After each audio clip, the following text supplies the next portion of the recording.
सारे व्यूवर्स को मेरी राम राम।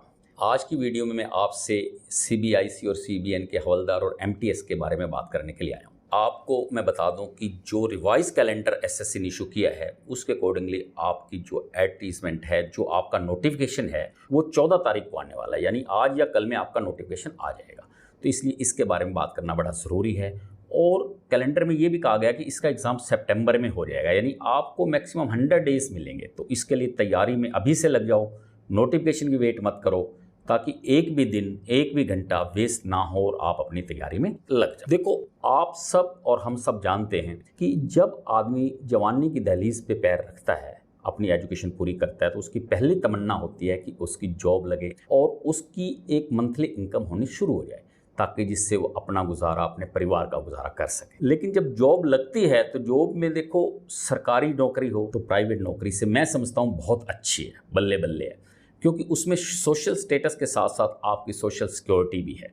आपको पता है कि अगर आप ईमानदारी से काम करेंगे तो आपकी रिटायरमेंट आपकी पूरी एज पर होगी, बीच में आपकी नौकरी कोई नहीं ले सकता, और इसके साथ साथ आपको प्रमोशंस भी टाइम टू टाइम मिलती रहेंगी।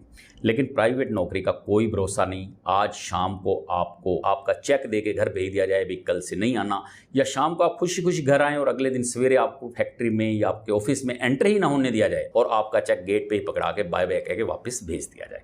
तो आप समझो ऐसे में किसी के दिल पर क्या बीतेगी। तो भाई, इसलिए सरकारी नौकरी को बहुत अच्छा माना जाता है। और इससे आगे मैं ये कहना चाहता हूं कि सोशल स्टेटस के साथ साथ आपको इसमें कई तरह के बेनिफिट्स मिलते हैं। जैसे मैंने आपको हवलदार के बारे में या एमटीएस के बारे में बात करने जा रहा हूं, अगर वहां पॉसिबल हो और अवेलेबल हो, क्वार्टर्स भी मिलते हैं और कई तरह के पक्स भी मिलते हैं। इसमें यूनिफॉर्म वाली जॉब होती है या यूनिफॉर्म वाली जॉब नहीं होती है, सारी तो मैं आपको बताऊंगा ही। इसके साथ में आपको एक चीज़ और कहना चाहता हूं कि देखो, कोई भी काम छोटा या बड़ा नहीं होता। ये कभी नहीं सोचना चाहिए कि मैं ये काम करूंगा, ये नहीं करूंगा। जो काम मिलता है, जो जॉब मिलती है, मेरे हिसाब से वो कर लेनी चाहिए और बेटर के लिए आगे तैयारी करते रहना चाहिए। जब भी आपको और अच्छी नौकरी मिलेगी तो आप पीछे वाली नौकरी बाय बाय कह के अगली नौकरी ज्वाइन कर सकते हैं। और देखो, अगर आप कहीं सफ़र करने के लिए जा रहे हैं, आप बस स्टैंड पे बस की वेट कर रहे हैं, और अगर आप ये सोचते रहोगे कि जब बस आएगी और उसमें मुझे सीट मिलेगी तो मैं बैठूंगा, तो भाई हो सकता है घंटे में आए ऐसी बस खाली, शाम तक आए या ना ही आए और आप खड़े ही रह जाएं। तो इसलिए अगर बस आती है उसमें चढ़ जाना चाहिए। आगे जहाँ जो सीट खाली होगी आपको सीट मिल जाएगी। अकॉर्डिंगली आपको जो भी जॉब मिले, आपको जॉब ले लेनी चाहिए। कोई भी जॉब छोटी बड़ी नहीं हो। आज की वीडियो में मैं एमटीएस और हवलदार की जॉब प्रोफाइल के बारे में, यूनिफॉर्म पोस्ट है या नॉन यूनिफॉर्म पोस्ट है, क्या सैलरी वगैरह मिलेगी, इस सब के बारे में आपको बताने जा रहा हूँ। देखो, सबसे पहले जब आप एग्जाम पास करके सारे स्टेजेस पार करके नौकरी लेते हो तो आपको कमिश्नरेट अलॉट होता है। जब आपको कमिश्नरेट अलॉट हो जाता है तो उसके बाद आपको सेक्शन अलॉट होता है, यानी आप सेंसिटिव में जाएंगे, नॉन सेंसिटिव में जाएंगे, कहाँ जाएंगे। नॉर्मली दो तरह के सेक्शंस होते हैं, सेंसिटिव एंड नॉन सेंसिटिव। देखो, जब आप सेंसिटिव सेक्शन में जाते हो तो बहुत ही मजा आता है, बहुत मजेदार जॉब होती है।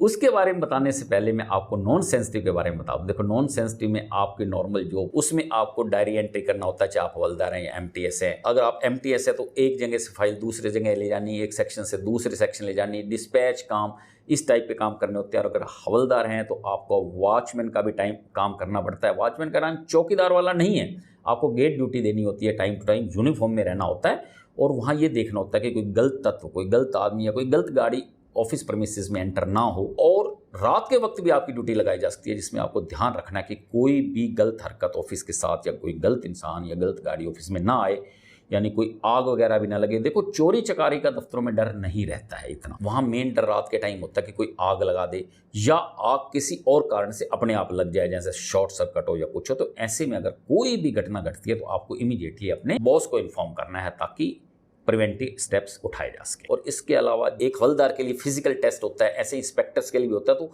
ये फिजिकल टेस्ट कंडक्ट कराने में हवलदार को वहाँ जाके हेल्प करनी होती है, ताकि प्रॉपरली ये कंडक्ट हो उसके। जैसे साइकिलिंग है या वॉकिंग है या रनिंग, जो भी इसमें होता है, उसके लिए कोई पाथ पे ना आए, कोई रुकावट ना बने और स्मूथली ये सारा कुछ हो जाए। ये ड्यूटी भी हवलदार की होती है, ये काम भी हवलदार के पास होता है। और इसके बाद अब मैं आपको सेंसिटिव के बारे में बताऊं। देखो, मैं आपको इस सारी चीज़ों के बारे में डिटेल में इसलिए बता पा रहा हूं कि मेरे दोनों बेटे सीबीआईसी में इंस्पेक्टर हैं, तो मैं इस डिपार्टमेंट से जुड़ा हूं, मैंने इस डिपार्टमेंट को देखा है, इसलिए मुझे अच्छे से पता है। और मैं आपको बता पा रहा हूं कि जब आप सेंसिटिव डिपार्टमेंट में जाते हो तो वहाँ आपके काम बहुत अलग अलग तरह के काम होते हैं। आप रेड पे भी जाते हैं, यानी कहीं रेड करनी है कि टैक्स इवेजन हो रहा है नहीं हो रहा, कोई टैक्स चोरी है नहीं है, उसको पकड़ने के लिए जब रेड पे जाया जाता है तो भी आप लोग साथ जाते हैं, यूनिफॉर्म में जाते हैं। और रेकी जब करनी होती है उसमें भी नॉर्मली इंस्पेक्टर आपको अपने साथ लेके जाता है, लेकिन वहाँ यूनिफॉर्म में नहीं जाना होता।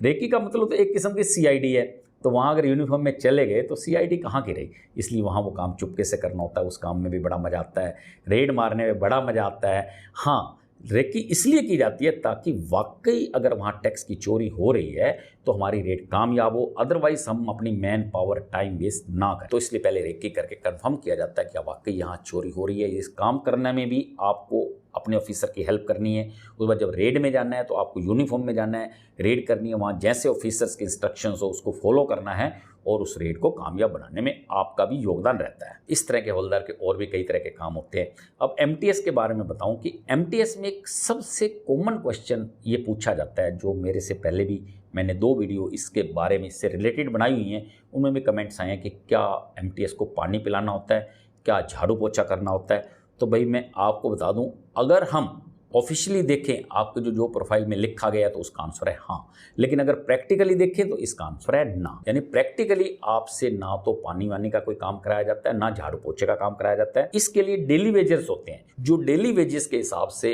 रखे जाते हैं, यानी टेम्परेरी सब स्टाफ टाइप रखे जाते हैं। ये काम उनका होता है। आपका काम सुपरवाइजरी होता है कि वो प्रॉपरली सफाई करें, प्रॉपरली डस्टिंग हो, ऑफिसर का टेबल चेयर साफ हो, प्रॉपरली रखा जाए, हर काम प्रॉपरली हो। नॉर्मली आपसे काम तो डायरी एंट्री का कराया जाएगा, या इसके साथ कोई फाइल कहीं प्रॉपरली रखनी है, आपका ऑफिसर जैसे बताएगा वैसे ही उनको सेट करना है, रैक्स में सेट करना है, अलमीरा में सेट करना है, एक सेक्शन से दूसरे सेक्शन पहुंचानी है, डिस्पैच काम लेना है। अगर आपको कंप्यूटर आता है तो आपसे कंप्यूटर का काम भी लिया जाता है, और अगर आपको ड्राइविंग आती है और आपके पास ड्राइविंग लाइसेंस है तो आपसे ड्राइविंग भी कराई जा सकती है।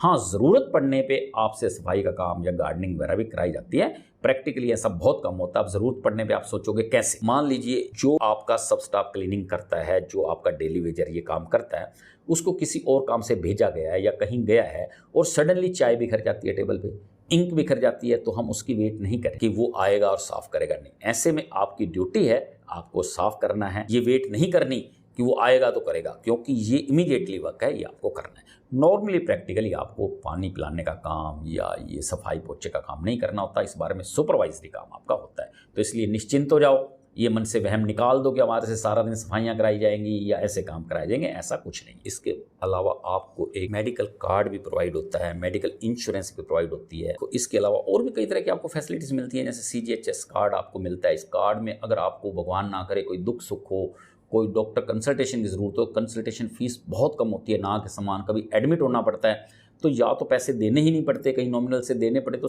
बाद में सारे रीइंबर्स हो जाते हैं। ये भी फैसिलिटीज़ है। आपका क्वार्टर की फैसिलिटीज़ हैं। एज ए हवलदार आपको यूनिफॉर्म में पहनना होता है। यूनिफॉर्म पहनने के बाद तो एक अलग ही आदमी का स्टेटस होता है, छाती भी चौड़ी हो जाती है इंसान की। और सैलरी की बात करो, सैलरी भी इसमें बड़ी अच्छी है। 30 से 35 हज़ार रुपये तक आपको स्टार्टिंग पे इसमें मिलती है। आप सोचोगे 30 से 35 क्यों? देखो, जो कैटेगरीज हैं सिटीज़ की, उनको 3 भाग में डिवाइड किया गया, X, Y और Z, जहाँ का HRA, CCA वगैरह अलग अलग होता है। तो उस अकॉर्डिंगली थोड़ा सा वेरिएशन आपकी सैलरी में आ जाता है। तो इसलिए 30,000 से 35,000 तक आपको सैलरी मिलती है। अब आपको किसी किस्म की और कोई इस बारे में क्वायरी हो तो आप मुझे कमेंट कर सकते हैं, मैं उसका जवाब दूंगा। और बाकी जैसे भी आपका नोटिफिकेशन आता है मैं उसके बारे में भी आपको डिटेल्ड वीडियो बना के बताऊंगा कि एग्जाम पैटर्न क्या होगा, फिजिकल स्टैंडर्ड क्या होंगे, कब से कब तक आप फॉर्म भर सकते हो, वगैरह वगैरह। मैं आपको हर चीज़ उसके बारे में आपको वीडियो ला कर दूंगा।